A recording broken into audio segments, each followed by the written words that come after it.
Honorable guests, ladies and gentlemen, Assalamu alaikum wa rahmatullahi wa barakatuh. I want to begin by sharing a joke with you. This is a joke about a husband and wife, and they're on their way to take a journey. And you can imagine maybe they're going from Calgary to Kelowna, you know what I did today. And the husband, he asks his wife, honey, how long are you going to be? And the wife says, I will be ready in 5 minutes. The men in the room, we've heard this all the time from our wives, from our partners. 45 minutes go by and the wife still isn't ready. Eventually she comes down and the husband's really angry. So she's trying to put on a cheerful face and she's like, honey, let's get going. And the husband's like, shut up and let me drive. They get into the car and they start driving along.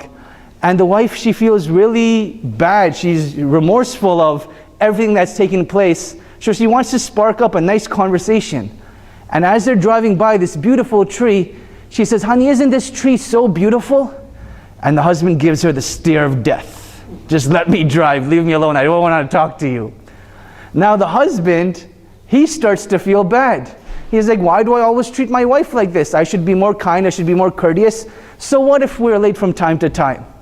So now, with his mixed emotions of being angry as to why she's always late and wanting to make up for what he's done, he tries to spark up a conversation. Now when a guy tries to spark up a conversation, you know it's going to go terribly wrong. And this is what happened. So they're driving by a farm, and I want you to imagine you hear the braying of a donkey, the mooing of a cow, the barking of a dog. And he goes, honey, let me guess, these are relatives of yours. She goes, you're right, they're my in-laws. Now I begin with this joke, my dear brothers and sisters, and guests here tonight, because this is sort of what the discourse between the Muslim community and the non-Muslim community has been, where both parties, they come in with these pure intentions, wanting to contribute to the discussion on Islam, but somewhere in between something went wrong, and they end up becoming like that couple that is constantly arguing and bickering, but not knowing why. So tonight's discussion is about misconceptions about Islam.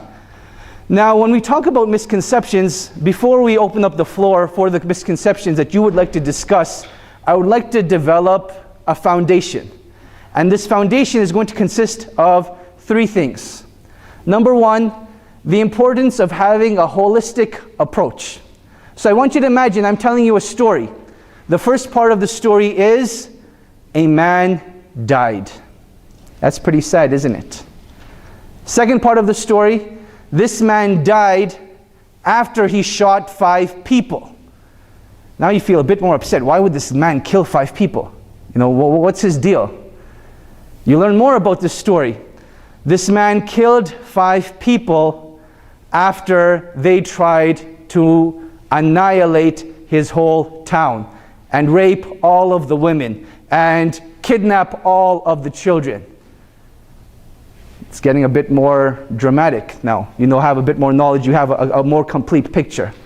You add to the story now, the first man that I spoke about that died, he was actually a police officer. How does our perception change as we increase in knowledge?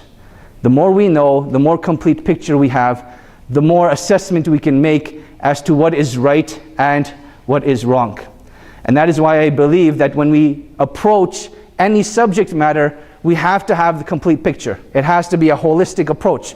We can't just take bits and bobs and assume that, you know what, just because I have a pixel from the TV screen, that's what the whole picture actually is. No, if you want a complete picture, step back, look at all of the pixels inside of the TV screen, and that's when you actually have a complete picture.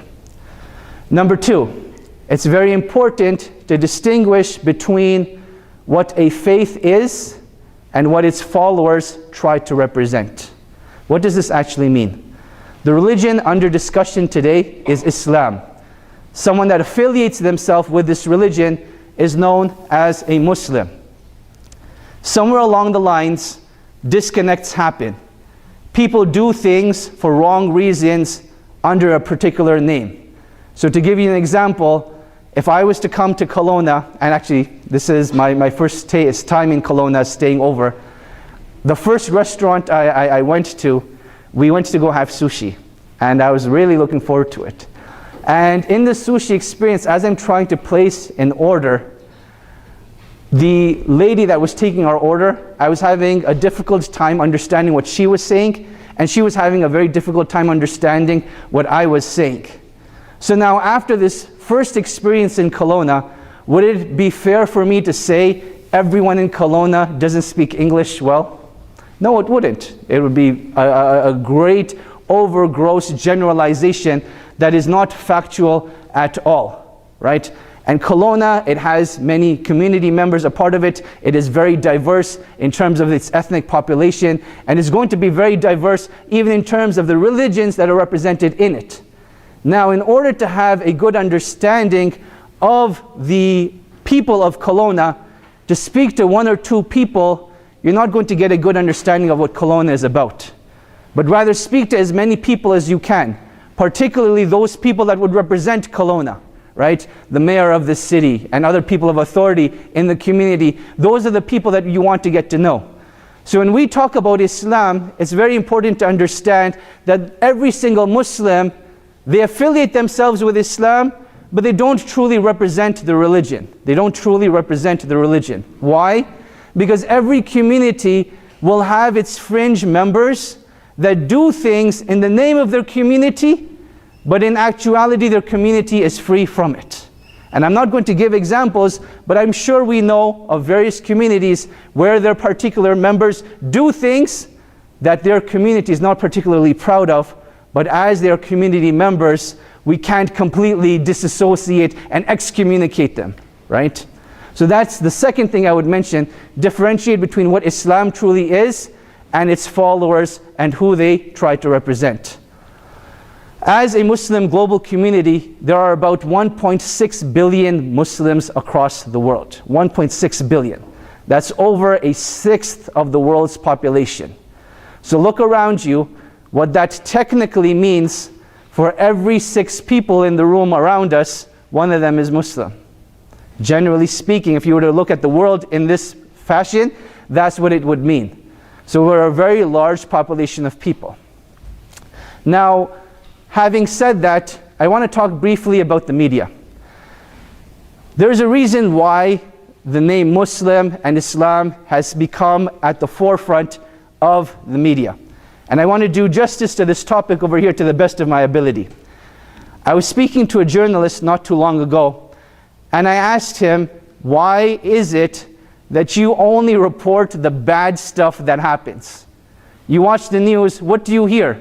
You hear about someone getting killed, you hear about a bank robbery, you hear about bombs being dropped. These are the sort of stories you hear in the news. Why is it that we don't hear stories of, someone saving a cat on a tree? Why is it that we don't hear about the amazing jobs that firemen and doctors and police officers do on a daily basis? We hear very, very few of those stories. And what he told me was very profound. He said, how many planes do you think take off a day? I said, thousands of planes take off a day. He said, as a journalist, what people want to hear about are the ones that crash, not the ones that successfully take off. So media is actually a business. They are there to sell stories not only to consumers, but also to advertisers that want the attention of the consumers. That's what actually happens in media. So now when it comes to the media, this is just part of their job. They're going to report stories that sell, because they, at the end of the day, have to earn a living and they have to get by as well. So that's one of the things that's been across the forefront. And I'll particularly speak about the Canadian context. We recently had elections. And in these elections, something that we kept seeing over and over again was the issue of the niqab, the issue of a woman's face veil, and how a woman showed up at her oath of citizenship and she was wearing this face veil.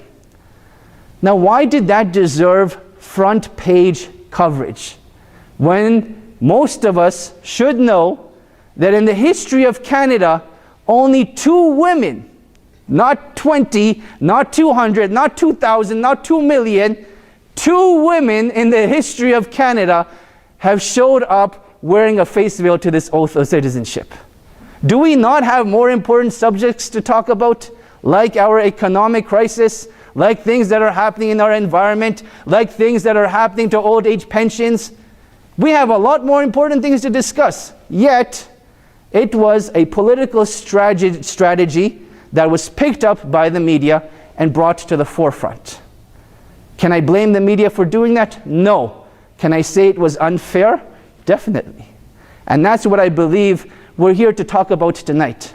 That not everything that we see on the media is actually fair representation. And I'm hoping that tonight we can open up our hearts and open up our minds and truly discuss what we have internally. I was telling one of the reporters earlier that, a reoccurring theme in romantic comedies is that there's a scene where a girl and a guy, they'll get stuck in an elevator, and prior to that there could be adversaries, but by that end of their, I don't know what the polite word for it is, but of their hookup inside the elevator, they end up falling in love, right? Even though they're completely different. And that's what I was saying, that our interaction as human beings is very socially dependent, right? When I'm behind a screen, you're going to get a completely different experience as opposed to if you're in front of me in person. And you get to know that standing in front of you right now, while you may not see it, I'm a nervous wreck inside. I'm shaking as much as I could. And my heart is beating really, really fast. But this is a part of the human experience. And that human experience is very, very important in understanding how the world works.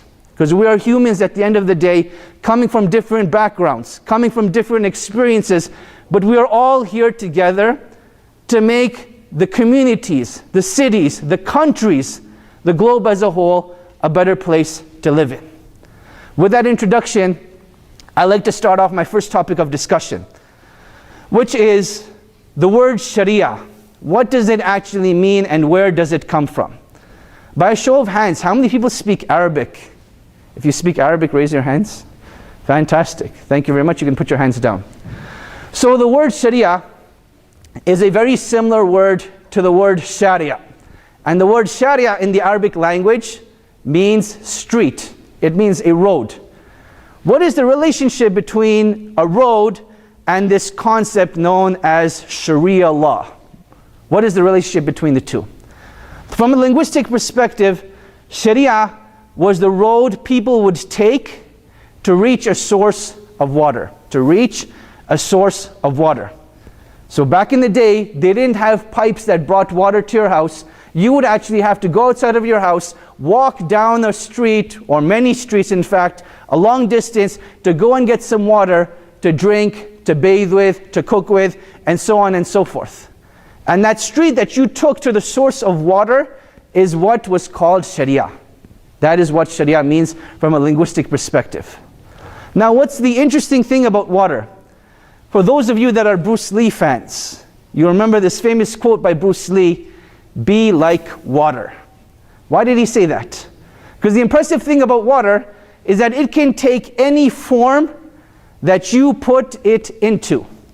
So for example, you put water into a cup, it takes the shape of a cup. You put it into a jar, it takes the shape of a jar. It takes every single shape that you put it into.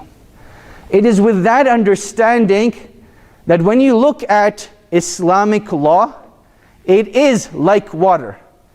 Dependent on the time, dependent on the place, it is very dynamic. And it will accommodate to that place and to that time. When we talk about Islamic law and we talk about Sharia, it is important to understand, like any other system of law, it has integral components that it's trying to preserve. Meaning that, what is the philosophy of the law behind it? What is it trying to achieve?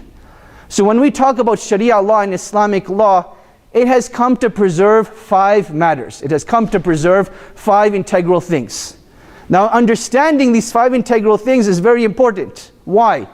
Because if you can understand these 5 integral things, you as an individual right now who may have not known anything about Islam will be given a tool to distinguish what is truly Islamic versus that which is not.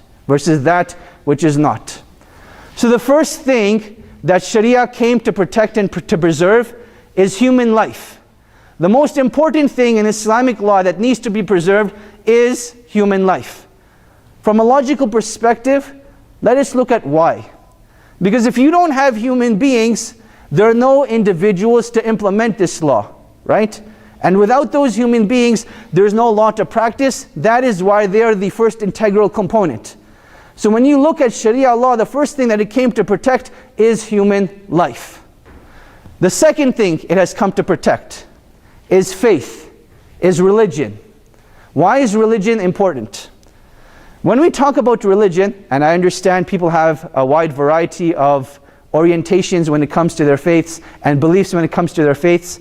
So take what I am saying in consideration to your particular belief.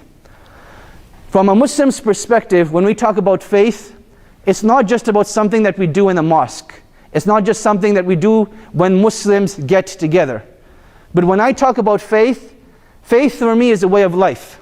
The way I interact with my parents, the way that I interact with my spouse, the way that I interact with my children, the way that I interact with the mayor of the city, the way that I interact with all of you. All of this is dictated by a form of guidelines through my faith and religion. So my faith teaches me to be kind to people, to be courteous to people, to smile at people, to be generous to people, to be hospitable at people. Speaking of which, we have some treats for you at the end of the session. So please feel free to help yourselves at the end of the session. Right? So faith is not only just about what we believe, but it is about our rules of engagement with people. What are the guidelines that we need to interact with people? As a Muslim, we derive that from our faith. Why is that important to us? Because our success in this life and the next is based upon our moral and religious values. So the second thing that the Sharia came to protect is faith. The third thing that the Sharia came to protect is human intellect. Human intellect. Why is that important? Because it is through our intellect that we are able to make good decisions as opposed to bad ones. And this sort of gives you a small introduction as to why is it that Muslims don't drink alcohol.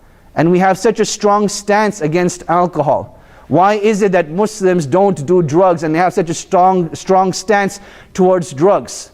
Because one of the things that the Sharia came to protect was the intellect.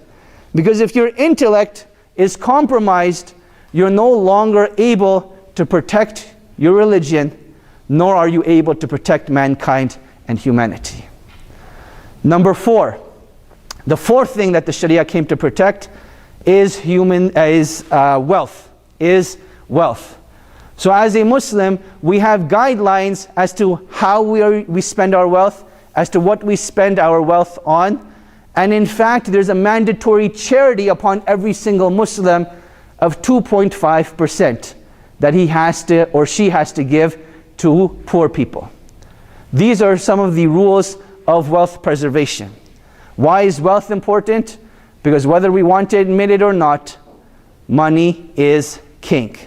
Without money in this world, you're not going to get very far. In fact, if you didn't have money, you couldn't have come to this school. If there was no money, the school couldn't have been built. If there was no money, we couldn't have taken planes to come to this beautiful country that we call home, known as Canada. All of it is dependent on money. And the fifth and last thing that the Sharia came to to protect and preserve is honor. So now with all of these things, the way that we interact with one another has to be in an honored and dignified manner. We cannot disrespect people. We cannot look down at people. We cannot be arrogant and condescending towards people. We treat anyone and everyone with honor and respect. So now, who can repeat these 5 back to me? Let's take one at a time. Just give me one of them. Human life. It came to protect human life. Fantastic. What's number 2? Go ahead. Sorry? Intellect. It came to protect intellect. Fantastic. What's number 3? Faith is number 3. Fantastic.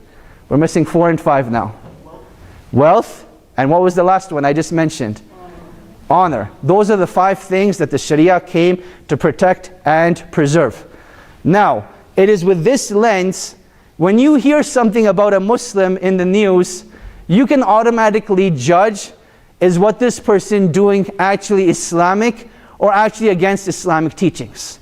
So now when you see this ISIS member on TV and he's going around just, mercilessly killing people, and you have learned that the first thing that the Sharia has come to preserve is human life, you now understand that yes, this person may affiliate themselves with Islam, but what they're actually doing is not very Islamic.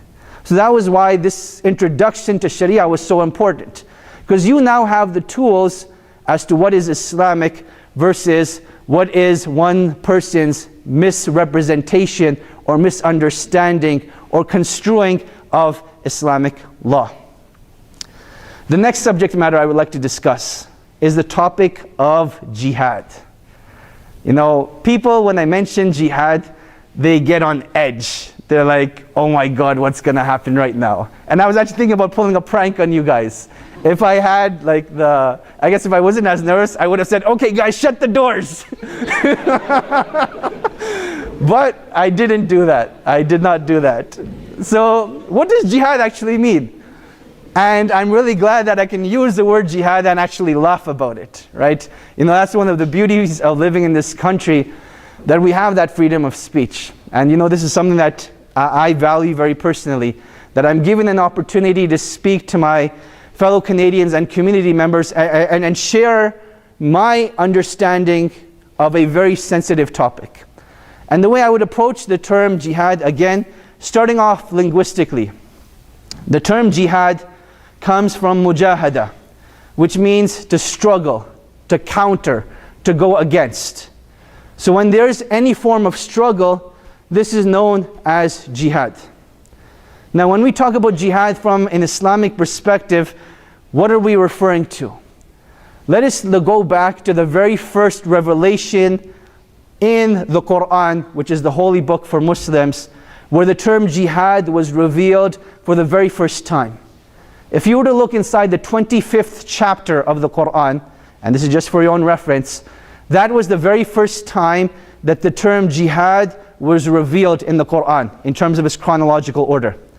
And the command that God gave in this verse was, وَجَاهِدْهُمْ بِهِ جِهَادًا كَبِيرًا. And go and perform with this a great jihad. So now let's put all the pieces of the puzzles together. We mentioned jihad is linguistically struggle. So go and perform a great struggle with this. What is the intended meaning of this? The intended meaning of this in this verse is actually the book of God himself, the Quran. That's what it's referring to. So go and perform a great jihad with this book. Meaning that the very first jihad that was revealed in the Quran was to wage a struggle against ignorance. That it was an educational, scholastic, academic struggle. That when ignorance is prevalent in the world, the first step to eradicating it is enlightening people with knowledge. Getting people to know that yes, there is ignorance and we need to do something to change it. That was the very first revelation of jihad in the Quran. What are the different types of jihad that actually exist? Common knowledge would assume that when we talk about jihad, it's simply about killing people. Because that's what we see on Fox News. You'll see someone again from an extremist group like ISIS or like Al-Qaeda. They're blowing up buildings and they're like, yes, we're waging Islamic jihad. But that couldn't be further from the truth. Because when you actually look at the concept of jihad in Islam, there's approximately 14 different categories of it, of which only 3 of them have any form of physical violence related to it. And I use the term physical violence very loosely, because you'll notice that not all types of violence is the same, as we saw in the story of the police officer that I started off with. So now, what are the other types of jihad? From a Muslim's perspective, the greatest form of jihad is definitely an educational jihad. Waging war on ignorance is of the utmost importance. A second form of jihad is the struggle that we face as human beings in serving our parents. A man came to the Prophet Muhammad once and he said, "O Prophet of God, grant me permission to go out on an expedition with you." The Prophet asked this young man, "Are your parents still alive?" The man said, "Yes, O Prophet." The Prophet responded by saying, فَفِيهِمَا فَجَاهِدْ, that go and perform jihad in serving your parents. And this put things into perspective for this man, that he thought, you know what, I wanted to achieve this great station in Islam by going out on an expedition with the Prophet of God. Yet the Prophet of God is telling me, you know what, know your role. Your role right now is to take care of your parents. And that is the most important thing that you could be doing. And that is another great station in Islam, where a person dedicates themselves to taking care of their parents. Now, certain concepts could be relatable, and other concepts will be completely foreign. So this concept of struggling for the sake of taking care of our parents, there was a time in our history as human beings where our parents were very, very revered, and they had a very high station in our lives. And as we grew, as we technologically advanced, as we let pop culture dictate our social and moral values, that level of reverence has gone down over time. To such a state that, you know, if we see someone shouting back at their parents or speaking back to their parents, it's no longer taboo. But in Muslim culture, speaking back to your parents or doing something to intentionally anger your parents is actually considered a major sin. It's actually considered a major sin in Islam to do something to harm your parents. So that cultural disconnect may be there, and that's why I want to give you that small tangent. Another form of jihad that takes place is jihad with one's wealth. And what this means is, when we talk about wealth in Islam, we consider wealth as a trust from God, right? Our life is a trust from God. Our ability to see, smell, and taste, and to love are trusts from God. Similarly, our wealth is a trust from God. When something is a trust, what does that mean? It means that there will come a day, which we call the Day of Judgment, which we will stand in front of God, and God will question us. The wealth that I gave you, what did you do with it? Did you spend it in waste? Or did you actually do something productive with it in trying to help mankind? Then from an Islamic perspective, there's a minimal threshold of righteousness, and then there's greater levels of righteousness. And as I mentioned previously, that minimal threshold of righteousness in terms of one's wealth, 2.5% of my wealth every single year has to go towards poor people. It has to. No matter how much I may not want to do it, my faith is dependent upon it. I will be doing an act of sin if I'm not giving it in charity. Now the beautiful thing about this 2.5% is that from our perspective, it's actually not that much money. Imagine you have $1 and someone asks you for 2.5 cents. In our day and age, we don't even have 2.5 cents anymore. Like the closest denomination is 5 cents now, right? So that shows us that we don't even have a denomination small enough to represent it. That's how much for each dollar we would give away. So it's not heavy upon the individual, but if every single one of us in this room is giving away 2.5 cents out of their dollar towards a person in need, that could drastically change that person's life. Because I give 2.5 cents, you give 2.5 cents, she gives 2.5 cents, everyone's giving 2.5 cents.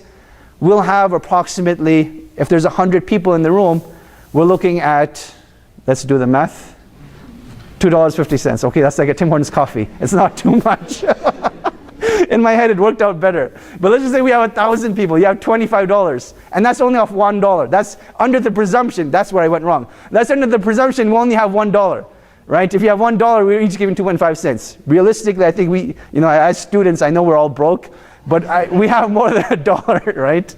So you have $100, let's just say, right? It goes up to like $25. That's $25 per month. You can drastically change someone's life. So that is jihad with one's wealth. What are you spending your wealth on? Is it towards improving the world, or is it just about fulfilling your, carnal desires? Like, someone that may spend their wealth on like drugs and alcohol and, other vices that could be seen. So that is jihad with one's wealth. Now, let me conclude the issue of jihad. What is important for us to understand about jihad after this small introduction? I mentioned in my introduction on jihad is that yes, there are certain forms of jihad that do bring about human struggle in a physical sense. We want to call it violent. I would say violent would be fair, but violence comes with a stigma. And that stigma is that not all violence is justified, right? So I'm not familiar with a proper vocabulary in the English language that could bring about a complete picture, but I can portray that picture for you. That if there's an individual right now that is abusing a child, and you step in to protect that child, and that individual now starts abusing you, and you are forced to defend yourself, and you're forced to push this person away, or to push them to the ground, that is considered an act of violence. But it's also considered an act of self-defense, and it's also considered an act of heroism, that you're protecting someone that can't protect themselves. So that's the type of picture I portray, that not all types of violence are the same. So it is with this light, I would like to say that the Prophet Muhammad, he has said that the greatest form of jihad is to speak the truth to the face of a tyrannical ruler. To speak the truth to the face of a tyrannical ruler. These are the exact words of the Prophet Muhammad. That is the greatest form of jihad. So when we talk about physical manifestations of jihad, where violence may be involved, it's not for the sake of taking over countries. It's not for the sake of accumulating a country's resources. It's for the sake of eradicating oppression, for making sure that people are no longer being oppressed. And that is the physical understanding of jihad. Out of the 14 categories that exist, or would only consist of about 3 of them. The last topic of discussion that I want to enlighten you with to a certain degree, and I hope you'll allow me to use that word. I can see some of you are falling asleep already. My apologies for that. But I blame your coffee for not being strong enough. Is the issue of women in Islam. And as I mentioned, the issue of niqab was a forefront in our elections. It was a highly polarized, politicized debate that women are second-class citizens in Islam. They have no rights. Their fathers marry them off at a very young age, and you know what? That is how they spend the rest of their lives, hiding behind this veil. Now this sentiment I find very, very offensive. Very, very offensive. Why?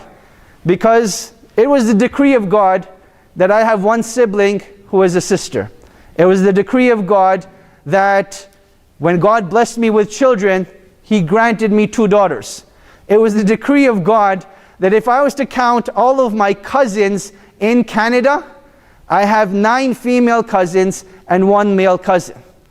If I was to talk about the relatives that I'm closest with, I was closest, or I still am closest, to my mother, and then her mother, and then her sisters. Those are the relatives that I'm closest to. So when we talk about the role of women in Islam, it's something that's very personal to me, just because these are the community members, the family members, the society members that I'm closest with, that God has chosen for me to interact with this segment of the community the most. So what's important to understand? The Quranic guideline, or the guideline according to the Quran, وَلَيْسَ الذَّكَرُ كَالْأُنْثَى, that man is not like woman.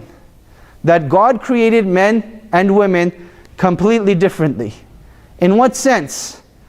One is able to bear children, the other one isn't. One is physically stronger, the other one is emotionally stronger. One is able to multitask and is more social. The other one is not able to multitask as well and is definitely not as social. Let me enlighten you with this. So as the Adnan mentioned in the introduction, I'm a family and youth counselor. And one of the biggest things that I see as to why marriages break down is because communication breaks down. So I'll give you an example, and this may not work across all segments of the community and society, but you'll definitely be able to relate to it for sure.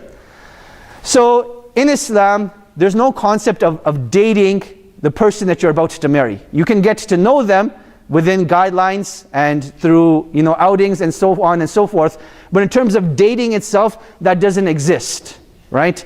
So now for a man, he's about to get married to this woman. Let's just say he doesn't have any female siblings. When a man has a problem in his life, he shuts down. He needs time for isolation. He needs time to think, and then he will come back, and then he will become social again. From a woman's perspective, dealing with stress is actually a very social experience for her. A woman will have that one friend that is with her that will console her, put her arm around her. The other friend, she's the friend that holds the Kleenexes. The other friend is like, don't worry, it's going to be okay. And then if they're not there, her first reaction is going to be, okay, let me call this person so I can share what I have to share. So now a man and a woman, when they get together for the first time and they don't have the knowledge of interaction of how the opposite gender deals with stress, when the man sees his wife stressed for the first time, he thinks to himself, oh, she's just like me. She wants to be left alone. So he ends up walking away and he's like, yeah, I'll see you later when you've solved your issue. Come and talk to me. And the wife's thinking like, what an inconsiderate jerk. What's wrong with this guy? Why is he walking away? And then from a man's perspective, the first time he's stressed, and the woman's thinking, oh, he's just like me. He needs that social involvement. She comes to hug him and is bringing the tissues, and she's like, let's talk about your feelings. And the man's like, what's wrong with you? Leave me alone. So when I talk about men and women being different, it is this psychological aspect, the physical aspect of being different. So now, if we were to give both of these two different creations of God the same roles, that would be very challenging, because God created us very different. So what is the word we use over here? We don't talk about equality, because apples and oranges are not equal, right? What we use is a concept of equity, where in terms of opportunity to contribute to society, we are equal. In terms of opportunity to get close to God, we are equal. In terms of opportunity to get to paradise, we are equal. In terms of opportunity to be forgiven, we are equal. Those are some of the rules that dictate the interaction between men and women. Now the obvious question is going to arise and come up, hey, if that is the case, why is it that Muslim women wear a headscarf and Muslim men don't? What's the deal with that? The deal with that, my honorable guests, is that as I mentioned in the beginning of my talk, we have to take a holistic approach to everything. And when we talk about rules of interaction with human beings, the same thing is required.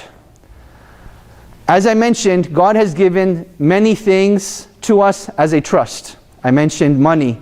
I mentioned our eyesight, the ability to smell, taste, and feel, the ability to love.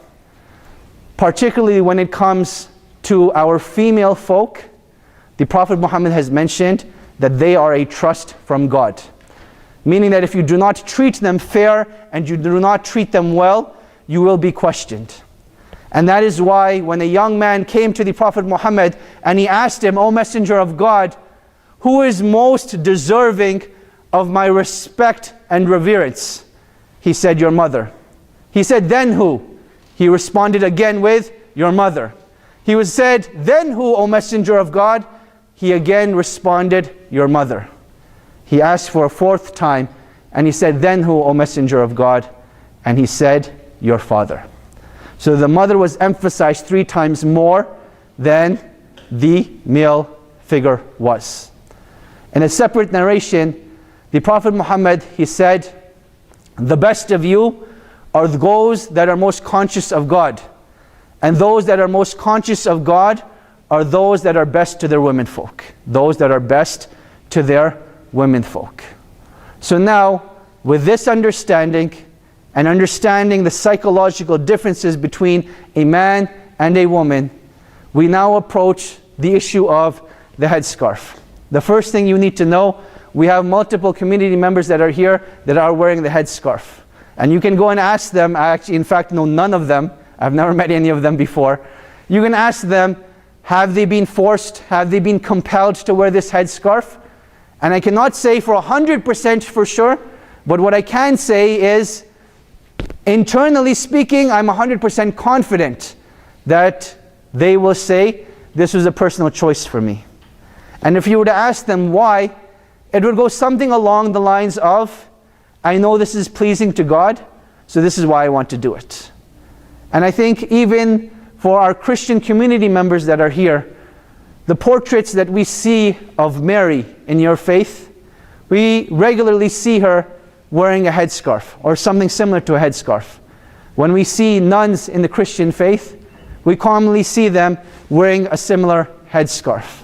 And it is similar to that nature that this headscarf is not a sign of oppression, it is a sign of modesty. In fact, for me personally, it's a sign of something greater than that.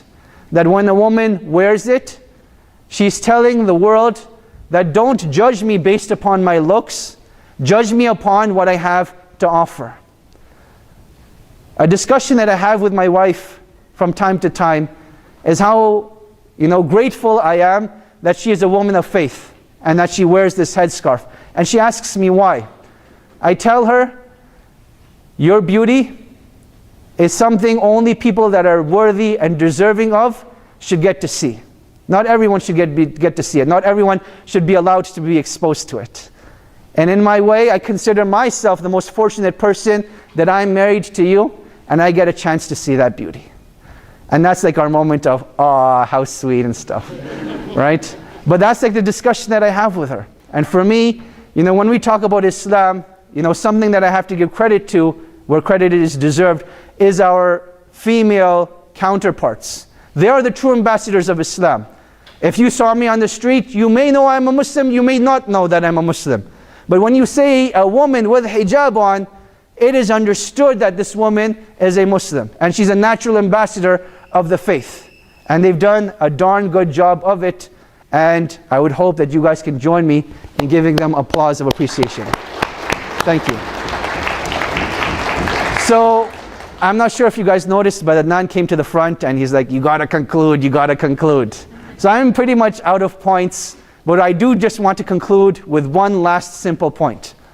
I mentioned in the beginning of my talk that as a human race, as Canadian citizens, we have common goals, we have common ambitions. The threats to us are similar to the threats to you. The goals that we have, the world that we live in, is the same world. And we all want to see this world as a better place. And the way we see that is through getting to know one another and appreciating each other's diversity. Now, everything that I've shared tonight, I can hope is palatable to you. But I cannot expect that each and every single person agrees with everything that I've said.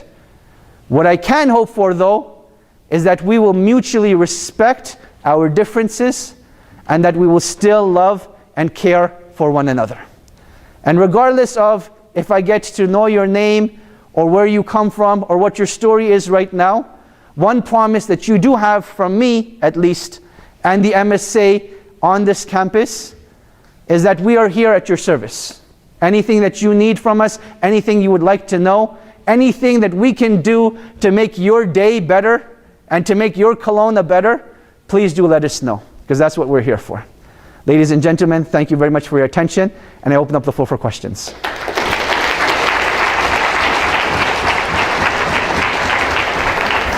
Don't worry about that. I think I can speak loud enough. Okay, for sure.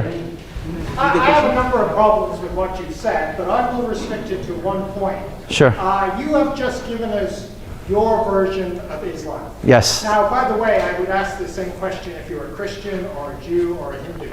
Right. If we had an ISIS member standing before us right now, he would give us his version of Islam. Correct. And he would say his version is correct and your version is wrong. Correct. So my question is, why should I believe your version and not his version?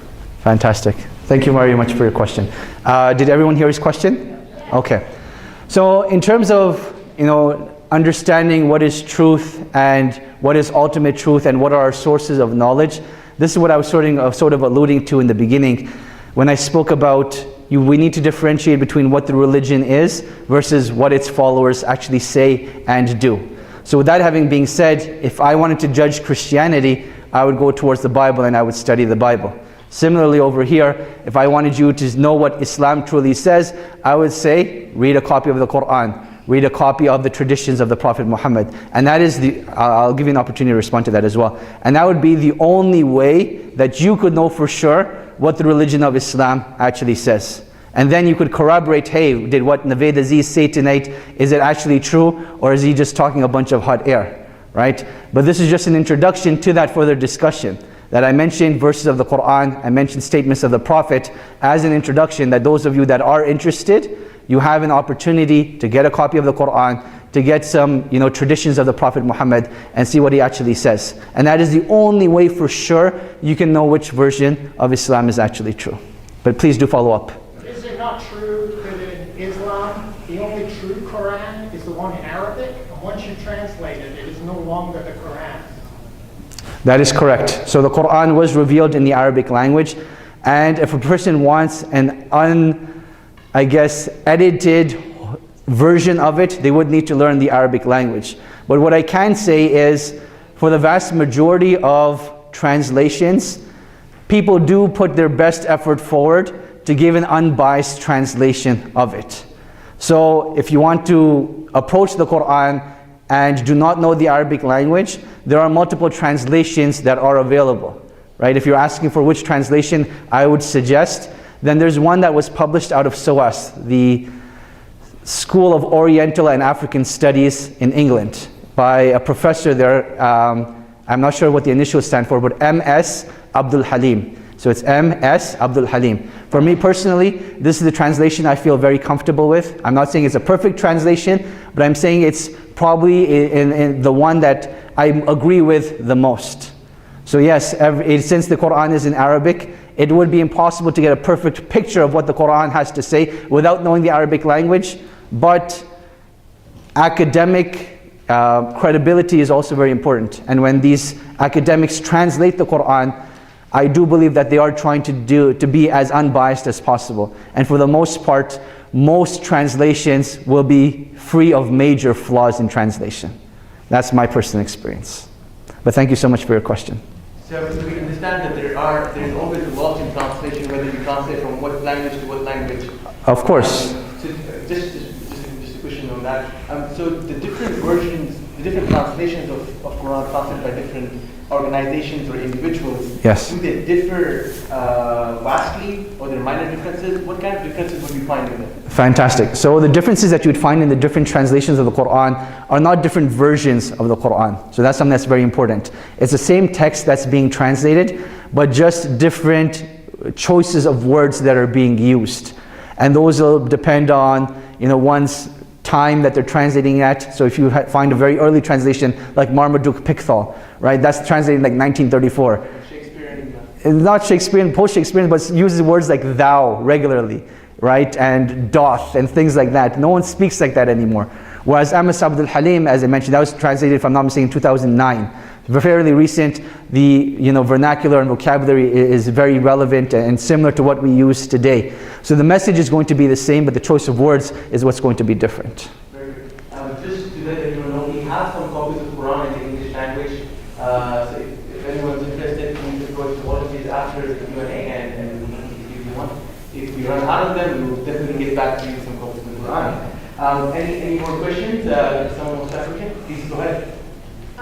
First of all, I just want to say thank you for coming all this way. It was very informative. Thank you. My question is, how can you make sure that you're respecting some of the Muslims, respecting their boundaries and what they believe in, and the standards and the Sharia law that they want to hold themselves to, when you don't necessarily know what they are or what level of faith they hold themselves to? That requires like a whole different lecture. But it's a great question. It's a great question. So when it comes to faith, I think it's pretty well known that faith is generally a very personal matter. And each and every one of us has a different level of commitment, a different level of dedication. So for me to come up here and stand and say, this is how you should interact with Muslims, as if they're all monolithic and homogenous, would be a great injustice. So if you are in a situation where you are interacting with a Muslim, I would say the best thing to do is probably get to know them and see what their understandings are. But more than likely, they're just like any other human being, and they will let you know, okay, this is what the boundaries are and this is what the guidelines are, right? If they're uncomfortable with something, they'll definitely let you know. That's what I would say is the best thing to do. Let's move on to the next question. Do you have a follow-up question? No? Perfect. That's different. I'm going to take a question from written question. Sure. It's kind of long, but so the question says, you have made the analogy between Sharia law and how water conforms to the shape of a glass. Can this analogy be used to help explain the application of the Quranic verses regarding the killing of an apostate? Why all the complicated questions? Why can't we just all get along? Okay. So, when I was talking about the dynamic nature of Sharia, my intention behind that is to show that when we approach religion, it's not religions that themselves that need to be reformed. It's interpretation of religion that needs to be reformed. And certain interpretations will be relevant to certain places and times, and other interpretations will not be relevant to other places and times. So now when we talk about laws of apostasy, while this is a very, I guess, front page topic, for me personally this is not very relevant, and I'll explain why. Because when you study the laws of apostasy are not just about a person choosing to practice another faith. It is about a person choosing to practice another faith while being treacherous to the Muslim community while living under the Islamic State. So now let us take all three of these components together. The Islamic State, when I mention Islamic State, I'm not talking about ISIS, right? Let's make that very clear. I'm talking about a sovereign state that rules by the true implementation of what the Quran actually dictates. And while ISIS may claim that, the vast majority of Muslims will clearly tell you that that is not the case. So that is what is the first component of that you need an Islamic state that actually governs by what the rule of God or what the true and pure form of the Sharia actually is. Which unfortunately in this day and age we do not have, because if we did, we'd be having a very different conversation and the problem of ISIS would more than likely have been taken care of. Number two is that we mentioned that this person would have been treacherous to the Muslim community and to the Islamic State itself. So now the concept of laws of treason are not really relevant in this day and age anymore. But if you were to even look at Canadian law and American law, the law of the laws that talk about treason, meaning that you sell your state's secrets to another nation, particularly one if it's at war with, is punishable by death still. You know, those laws still exist. So that's the concept of treason. And then the third thing is the issue of abandoning of faith. So I believe it was Adnan, did you mention it in the introduction or you mentioned it in the interview, that there's a verse in the Quran that says La ikraha fid din, that there's no compulsion in religion. And as a Muslim, I openly say this, no one can compel you or force you or dictate to you which religion you should follow or which religion you shouldn't follow. That is a personal choice. The one that settles with you most logically and spiritually and philosophically is the way of life and religion that we should all follow, right? That is the freedom that we have of living in this day and age. Now, understanding all of this, people like to talk about the laws of blasphemy. My simple response to this is, let's talk about what is relevant. We're talking about something that is completely theoretical and has no practical application whatsoever. Now, if we want to talk about how Saudi Arabia implements laws of apostasy or how they're implemented in Nigeria, we can speak about political innuendo and political objectives, but that's a completely different discussion as to what the law of God actually says. So now, trying to answer the question of, does that mean we can wipe out laws that are mentioned in the Quran or laws that are mentioned in text? And the answer to that is no. But what we can do is we can figure out guidelines as to when it is appropriate for them to be implemented and when it is not appropriate for them to be implemented. And that would be the distinction between reforming the Sharia as opposed to reforming our interpretation of it. And the simplest thing I can say is that God knows best. Thank you very much. So the next question is Allah and the God of Christianity the same God? Good question. And in a simplistic version of it, yes. Even linguistically speaking, if you were to find a Christian that speaks Arabic, they will refer to their God as Allah. So Allah, linguistically, all it means is the one that is worthy of being worshipped. That's what it linguistically means. So one that is taken to be worshipped because he's worthy of being worshipped is known as Allah. And this is shared in the Arabic language with Christians, with Jews, and with Muslims. Maybe take some questions from the floor now. Oh, yes. Please go ahead. I'm gonna ask some very good questions from here. But, someone, please go ahead. Sorry. So this is just from my perspective, so I'm not so if Islam is based upon the principle of equality, why do we see such conflict between the different sects of religion, and how can we justify it? Okay. So if Islam is based upon the principle of equality, how do we understand the various conflicts that take place? No, like how can there be conflicts between different sects such as Sunni or Shia? Okay, how can there be conflicts between... How is it justified between the religions that they are keeping the peace, so to speak? Fantastic. Okay.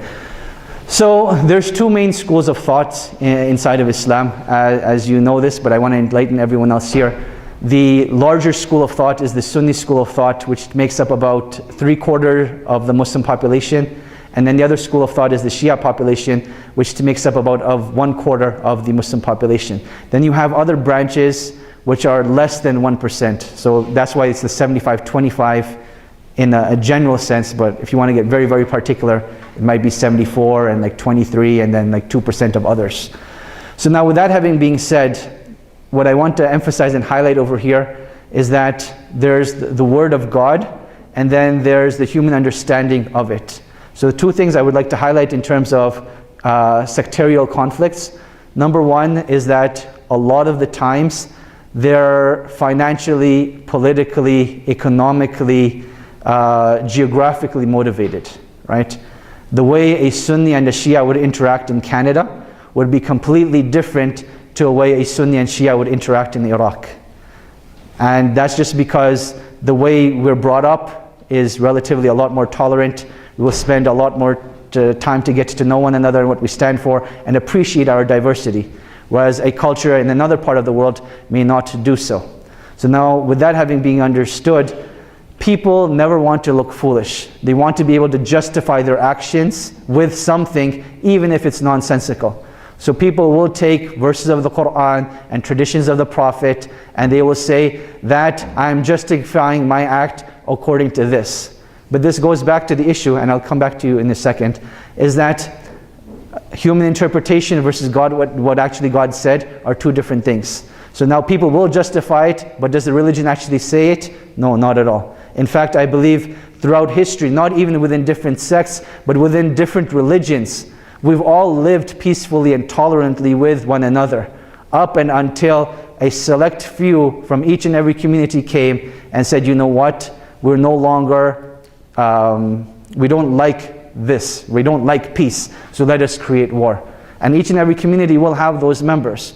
But it's about the greater majority, keeping that leash very, very tight on those individuals so that they're not given a voice and they're not given a following and they're not given the ability to instigate violence. And that's my 2 cents. Good attempt, though. I appreciate that. I'm going to take a question. So no follow-up questions anymore because there are so many questions coming in. So some papers have 2 questions. We'll go through the first question. If time allows, we'll answer your second question as well. Sure. So let me want to give you opportunity to add what we can. And one thing I just want to add, Adnan, is that in the case, like we would like to conclude at 8:30, and the only reason I want to do that is because I want you guys to enjoy the refreshments. But in that situation where, you know what, you don't get to ask your question now, I will be sticking around later so that you can ask your question. If you have to leave and you can't stick around to ask your question, you can tweet me. It's at Navaid Aziz. It was on the poster, or I can even put it on the board.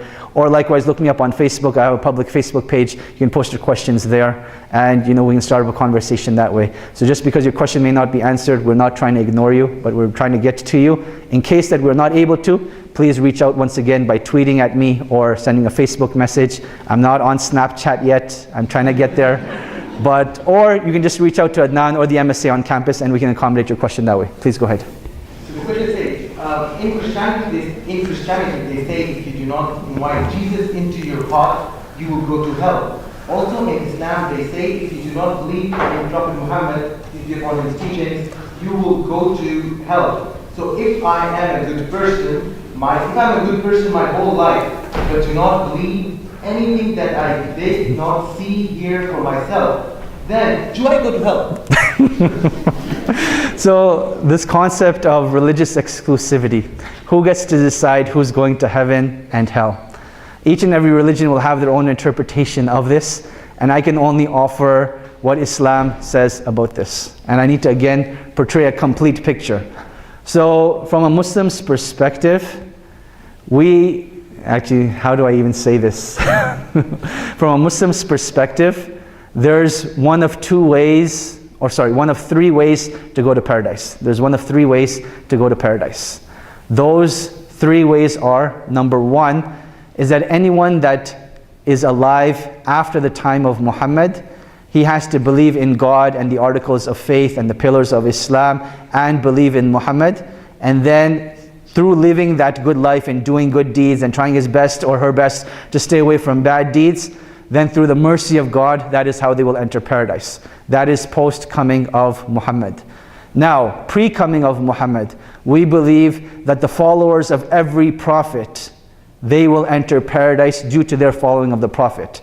So for example, during the time of Jesus, those that followed Jesus, truly, then they would be entered into paradise. Those that followed Moses, they would be entered into paradise. Those that followed Noah and Abraham and Jacob and all the other prophets that are more commonly known, if they followed their prophets during their times, they would be entered into paradise.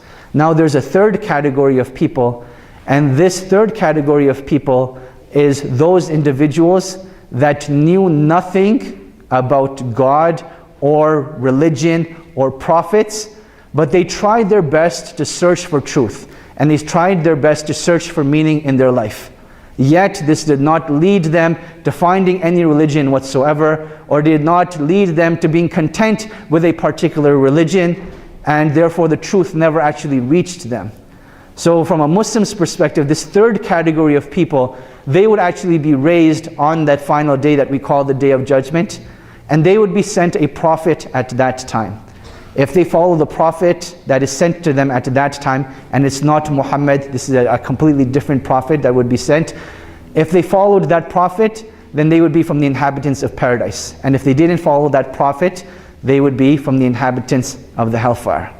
Now, rather than focusing on this technicality, what I would like to share with all of us is that, inherently speaking, I do believe every single one of us is a good person. We will all agree upon stealing is bad, killing is bad, we should respect and honor our parents. These are morals that we all have in common. Now, where we will differ on is how we decide what our purpose of life is. And I don't want to tell you that your purpose of life should be that you need to become a Muslim.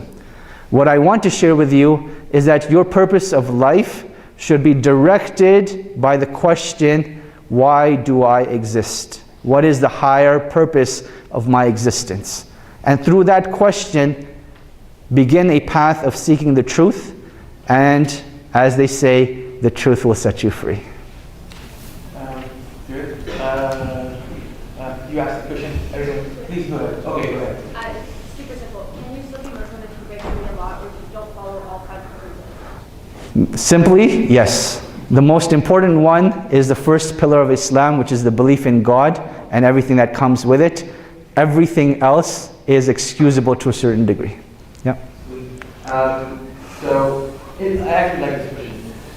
Do you believe in male beauty? Do I believe Do in? you believe in male beauty? In male beauty? What are you trying to say?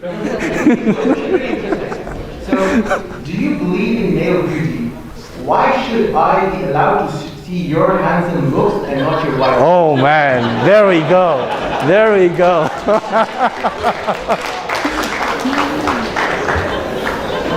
So the issue of being worthy of seeing someone's beauty, as I mentioned, that was like a personal thing between my wife and I. That's not a religious justification behind it, right? So by all means, I would say, why don't you find a counterpart so that you can share your beauty with them and their beauty with you? That's the better thing to do. I have my wife, she's with me. Go and find your own wife or husband. But was that really the question? Okay. The next part of the question, I didn't read it. I'm going to skip to the next question. And if we have time, come back to it. Sure. Yes, there is a question right there, sir. Yes, sir. Yes, sir. Yeah, it's sort of related to the last question. Yes. You were saying that the reason why women cover their faces so that they aren't judged by the books. Oh, so not cover their face, but wear the headscarf. Or wear the headscarf. Yes. So that they're not judged by the books. Not judged just upon their looks. Yeah. But it does sort of seem like you could make the same argument for men wearing a headscarf, where men shouldn't be judged by the looks. Just upon their looks. So I'm just wondering what you have to say. Fantastic, very good question. So there was actually a lapse in my speech or in my thought process when I was talking at that time. And what I wanted to mention was the holistic view to gender interaction in Islam.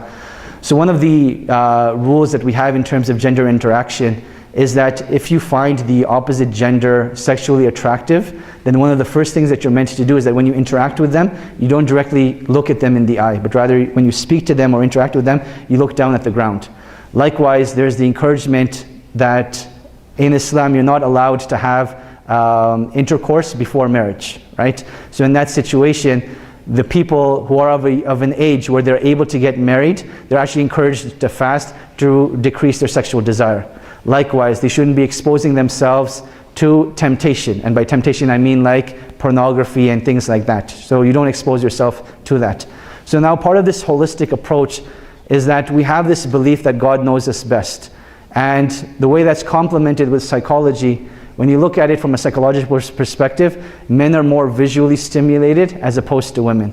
And that is why when you look at who the porn industry actually targets, it is men and not women. Yes, there are a fragment of society that will be targeted by the porn industry for that, but the clear majority is definitely men because they thrive off that visual stimulation, whereas that is not the case for women. Now, does that mean that a woman is not visually stimulated? No, I'm not saying that at all. But what I am saying is that studies actually show that when it comes to visual stimulation, it's a lot greater exponentially for a man than it is for a woman. And that is why a woman has that extra step, and this is my understanding of the situation, of covering herself, along with when a man finds a woman attractive, that he not look her in the eye and he lower her gaze towards her. And if he's at an age where he should get married but doesn't get married, he is also encouraged to fast, and he's also encouraged to refrain from that temptation. So that would be my brief answer to that.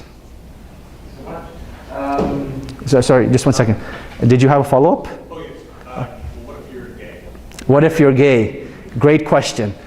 So this is actually a discussion I was having with Just to interrupt you, so this actually is the next question. Oh, it is the next question? So, just answer both of them together. Fantastic. I'm just going to take a drink of water first.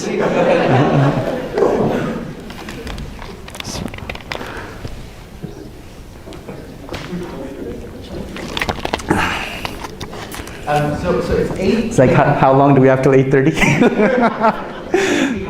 have 6 minutes to 8:30. But I think we'll go 5-10 minutes longer so that we can just answer a couple of more questions. Fantastic. If you want to leave, don't leave. Fantastic. So let me start off with answering the gentleman's question first. So the same laws would apply to someone that is homosexual. So in terms of, before they get married, if they find someone attractive, they should lower their gaze towards them, not, have eye contact with them. If they're at an age where they can get married and are not, they are encouraged to fast. Now I want to tie in the stance of homosexuality in Islam. There's two things that people often confuse. One is a legal right versus what is morally, religiously sinful versus rewarding. So let me start off with the first aspect. Again, one of the beautiful things about living in Canada is that we get to choose our sexual orientation. And there's the freedom to have any form of orientation that you like. In fact, if I'm not mistaken, it's actually illegal or on its way to becoming illegal to asking someone what their sexual orientation is. That's the beauty of living in a place like Canada. So now in a place like Canada where someone can choose and decide who they want to marry and fall in love with and have a relationship with, that freedom definitely exists. And the religion will not come and impose its view on a legal national level. Because we have a belief as Muslims that the laws of the land should always be respected. The laws of the land should always be respected. Now, in terms of what is the Islamic approach to homosexuality, and where do we stand on this? So in terms of the feelings that an individual has towards someone of the same gender, those feelings are not sinful. Those feelings within of themselves are not sinful. What ends up becoming sinful is the actual sexual act itself. That is what becomes sinful. Now, you will get a wide spectrum of understanding marriage and homosexuality from Islamic faith, from an Islamic perspective. You will find certain imams, a very, very small minority, and by imam I mean religious leaders in the Muslim community, that actually will perform matrimonial services for members of the same gender. You will find that the vast majority of them will not accommodate to the religious marriage, but they will accommodate to the civil marriage. They will accommodate to the civil marriage. Now, understanding this distinction between religious marriage and civil marriage is very important. Because in terms of religious marriage, we believe that it is not up to human beings to decide who can religiously get married and not, but rather that is something that is ordained by God Himself. But in terms of the civil marriage, this is something that the law of the land dictates, and the law of the land will say who gets to get married and who doesn't. So now, I hope that's made sense. In my head, that made sense. I hope I've orated in that sense. Did that make sense to you? It did? Okay. As long as the questioner understood where I was coming from, that's what it's important. Good. Do we have any questions here? Because I have some. Please go ahead. Sorry. So please go ahead. I've noticed that most Shiites. Sorry, who's talking right now? I don't know. Okay. Sorry. I've noticed that as a person who's lived and married Arab families, that most Shiites and Muslim Islamic teachers tend to validate their beliefs through the conversion process, converting non-Muslims into our faith. Right. But isn't this process of conversion an infringement of our personal freedoms that is ultimately granted from God, since truth is always subjective? Is it always subjective? So for example, I mean, we can all agree that the sun exists, right? And the sun is there. If a person comes up into the room and says, it is my right to believe that the sun does not exist, what do we have to say about that? Right? So not all truth is subjective, and that's what's important to understand. Most truth is subjective, but not all truth is subjective. So now in terms of validation and preachers from the Middle East and Islamic countries, again, I like to speak about the Canadian context because I was born and raised in Canada. So now, in terms of validating what they do and what they say, unfortunately, since we don't live there and I'm not a part of that segment of the world, I can't really comment on it. But what I can say, again, from a Muslim's perspective, people are free to believe what they like. No one has the right to dictate what someone believes in and doesn't believe in. We can disagree, but we disagree respectfully. Now, what I will say as well, there's a difference between preaching to someone and trying to persuade them as opposed to trying to force them, right? So forcing is, hey, if you don't accept this faith, I will kill you or I will harm you. Persuading them is, hey, this is what my religion is, and I believe in it for X, Y, Z reasons. Tell me why you don't believe in it, so I can logically or spiritually or emotionally refute what you have to say.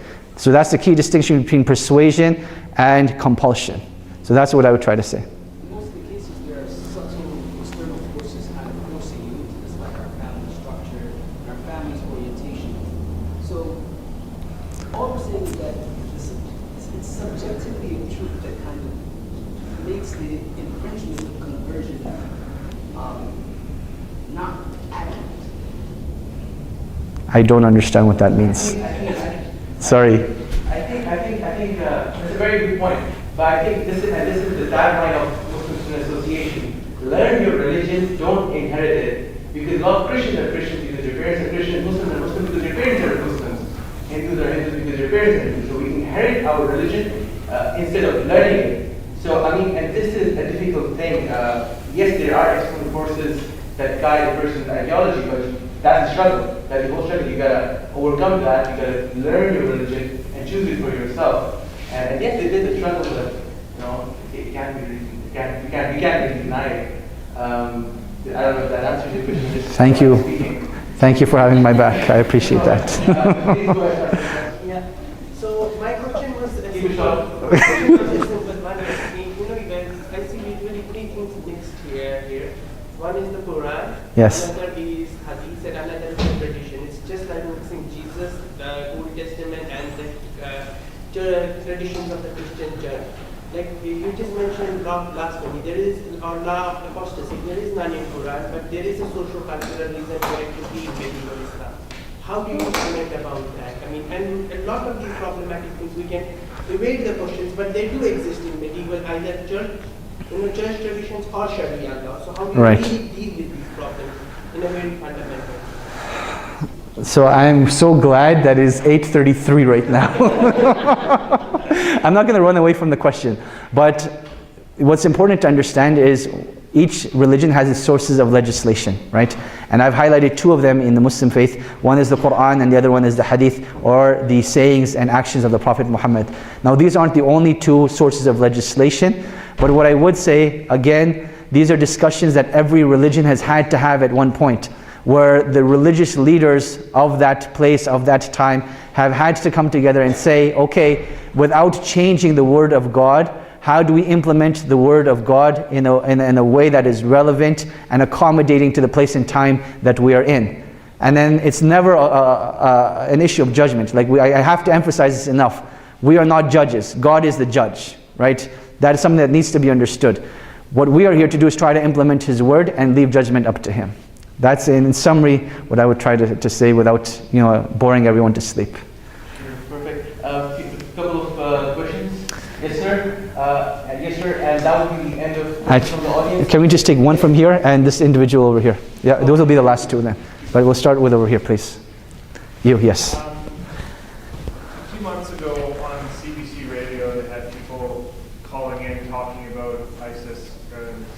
There was a guy who claimed to be, he was an older man, a scholar of the Muslim religion, and he said on the radio that nowhere in the teaching of Islam does it say to be kind or tolerant to people who believe differently than what the Quran teaches. And I heard that, I was like, wow, that's Pretty shocking. a statement. I was wondering if you could give some representative examples from the teachings of Islam, how Muslims, people who believe in Islam, are to deal with, treat, interact with people who believe differently than them.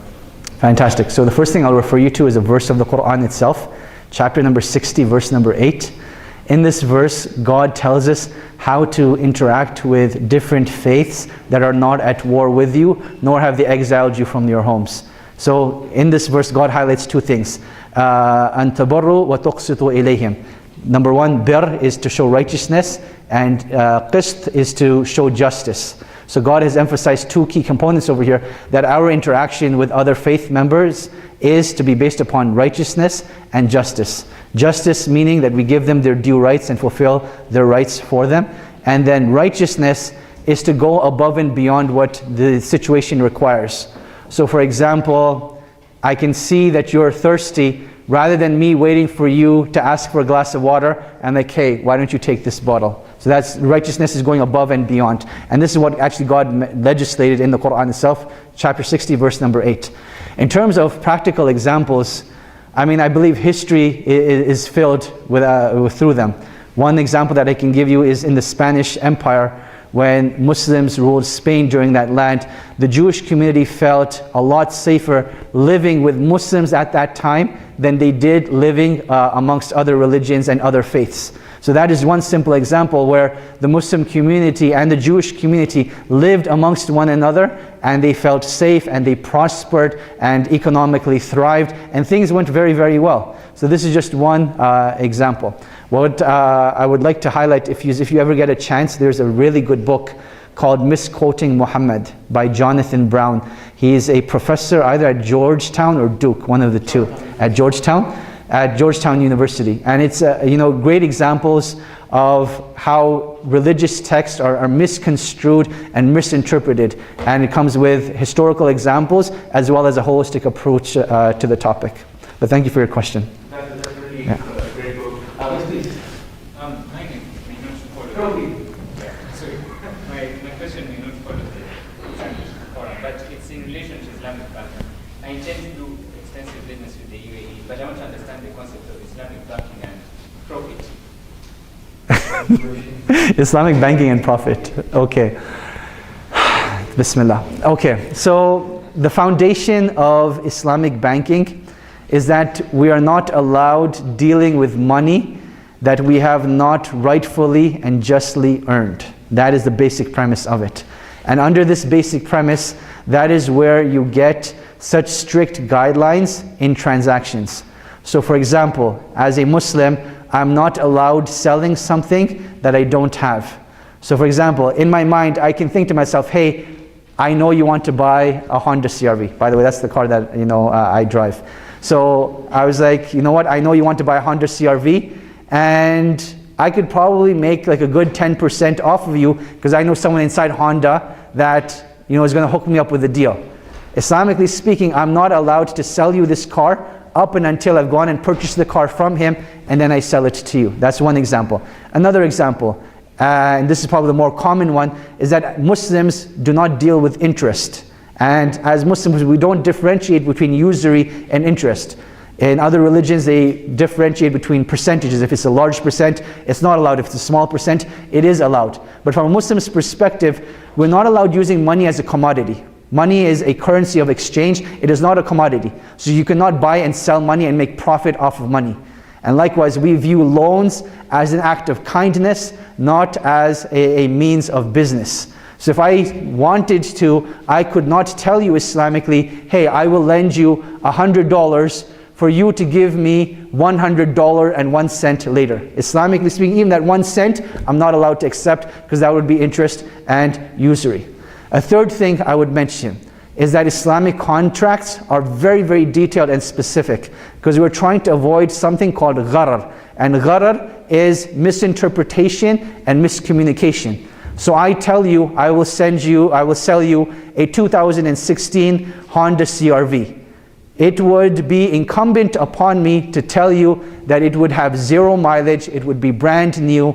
These are the possible colors it will come in interiorly and exteriorly, just so that the other party doesn't feel cheated. Because the way people feel after a transaction is just as important.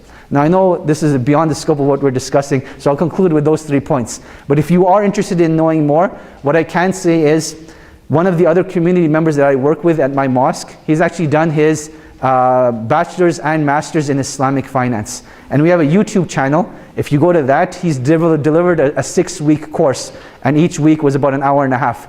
So if you go to IISC Multimedia on YouTube, that's my mosque's YouTube channel. And you can find a series on Islamic finance over there in the English language that will hopefully facilitate your journey in Islamic banking. I think there's one basically yes or no question, I believe. Is there a pure form of Sharia law present in this world now? I didn't hear you. Is there a pure form of Sharia Allah. present in this world now? And simple answer to that, in its purest form, no, it does not exist. Okay, so there is a second part of that question as well. I thought you said yes and no, and that was it. I really want these people to enjoy the refreshments. You didn't let me finish. So there's a second part of this question which we can't take. So you can always come and speak to our guest speaker once we officially close the event. But can we take one more question, please? Just one more? Sure, but last one. Like, I really want them to enjoy their refreshments. This last one, this is the last one. Is beating your women permitted in Islam, and in which context? Okay, so this is a very long answer, but I will summarize it to the best of my ability. The reason why people presume this is an Islamic issue, number one, is the prevalence of domestic violence in certain cultures. Certain cultures are more prone to domestic violence than others. Some of those cultures happen to come from Muslim lands, so that is why it is seen. Number two is that there is a verse in the Quran, which is Surah number 4, verse number 34, that depending on how you read this verse and who has translated the verse, they will interpret this verse that if you find from your spouse, and spouse over here in the feminine gender, that she has been adulterous or has been on the verge of adulteress, and you fear from her disobedience and rebellion, then separate from their bed, then advise them, and then separate from their beds. And then the third thing that is mentioned is the word darb in the Arabic language. Now the word darb is one of those words that has multiple understandings and interpretations, interpretations. So the word darb can be used to travel. The word darb can be used to separate. The word darb can also be used to strike, right?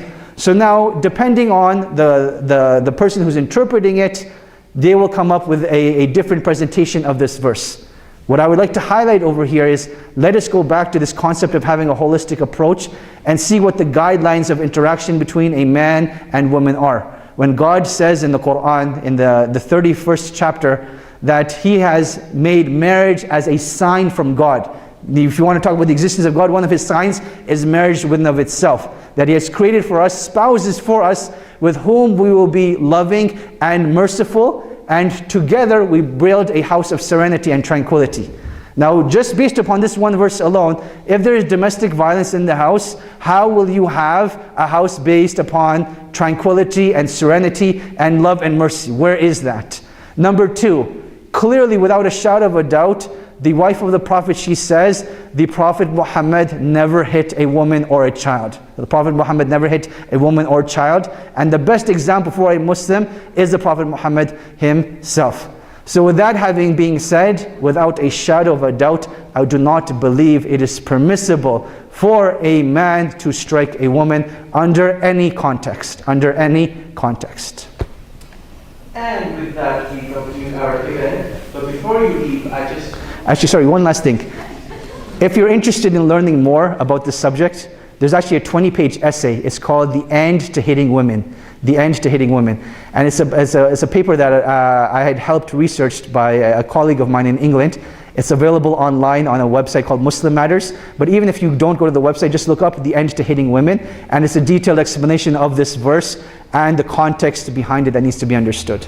So for whoever asked that question, yeah. Perfect. And there's also a very interesting research paper called Do Muslim Women Need Saving by Nila something, I forgot the name. Very interesting, do Google it. But with that, we come to the conclusion for our event. I just want to announce, just a very quick announcement. So the Muslim Student Association understands that the refugee crisis in Syria is something that is very sad. And hence, the Muslim Student Association is launching a Syria relief drive.